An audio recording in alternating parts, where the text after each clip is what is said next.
Makhe siyeni kude njomanezi sibone ke namhlanje uba yiphi le drama basizelanayo. Hello beautiful people, welcome back to my channel. Thank you so much for joining me. Thank you so much for being here. I really appreciate you. Usimangele and Dladla are hosting their housewarming party. Yo, Usma was very scared ukudibana nomama kaDladla. Akekho sure noba uzothi mama or uzothi sisi naxa imbiza. I think i-age yabo aba babini bayalingana, uSma nomama kaDladla, or ke masithi iphantse yalingana. Ii-guest ke ziye zafika, abo Antoko nabo Goxaba, their friends, ifemeli kaDladla, obonqati noTshikini bebekhona as i-guest kwi-housewarming kaSimangele. Umamkhulu yena noNtoko did not show up. Bona babambe bastikhe kulaa nto yabo bebethe abazukuza, so nyhani bekhange beze bona bobabini. USimangele ke wayenza imumishe sobona uTshikini wavele wangathi akamboni nje wamdlula. But ke at least mandincome shem uDladla uye wamhoya.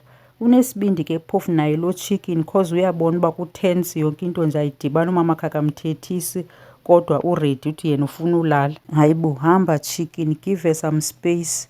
Uzoba right maybe ekuhambeni kwexesha. Imagine uthi engaphathekanga kakuhle uphethe ne-overnight bag yakho unethemba loba uzowuspenda ixeshanyana nomamakho, kuvele kubhede nje usangena.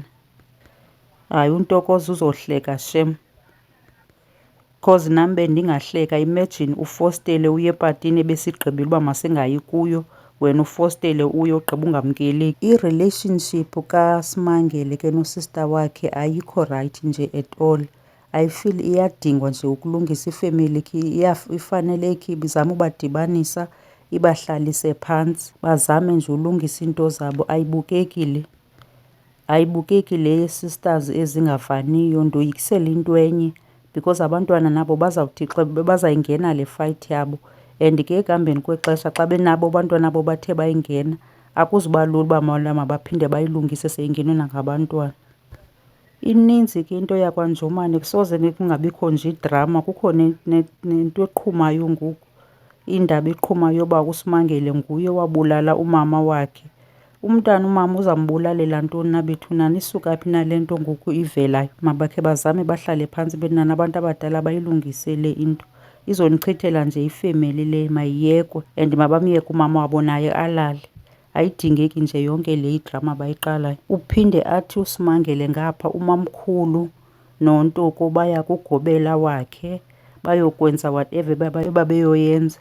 I mean bezikhona ezinye iinyanga bekunyanzelekile uba mabaye kugobela kaSimangele, beyazi nje uba uSimangele akazuyifuna loo nto leyo and izawuxabanisa. Nabo into exabanisayo ngathi bayayithanda nje ka bedibene bobabini. And ke uSma uthi ngabo bobabini ababulala isigodlo sakhe. Yo, this is huge. Hayi, mabenze balungise izinto zabo kusawude sidlule kwesi storyline, sifumane esinye istoryline esinye silandele. Sesizwile ngesi uSimangele ongavaniyo nabantwana bakhe, ongavaniyo nefemeli yakhe, umamkhulu nje yonke loo nyakanyaka. I know yona yi-reality show and bathi ayikho scripted, baza nje ilife yabo, kodwa makalungise izinto uSimangele nabantwana bakhe sizotsho sibone enye into elandelayo. Asifuni ubukela le ntinye ide yophela le show oko sibukelele. And ke kwiisizini ezidlulileyo uSimangele bevana nabantwana bakhe kakhulu, especially uTshikini. Le siyibonayo ngoku yongafuna abantwana bakhe, angamfuni uTshikini, kodwa bebene-relationship entle, besenza neebhizinesi nje bona. Andazi mani, sisalindele something. Sekhona into eshotayo apha kwaNjomani, idrama nje, into enkulu ezawushukumisa, ezawukwenza uba itsale sonke size sisondele sizobukela.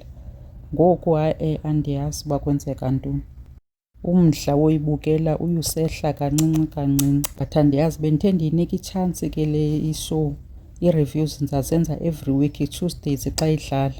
Ngoku hayi andiyazi, sisendaxakeka. But ke masiboneni next week uba next week kuzawubakho ntoni, mhlawumbi izawuba khona enye into. Into ezasishukumisa nje bebekwazile uzenza izinto ezinjalo kwezi sizini ezidlulileyo zimbini.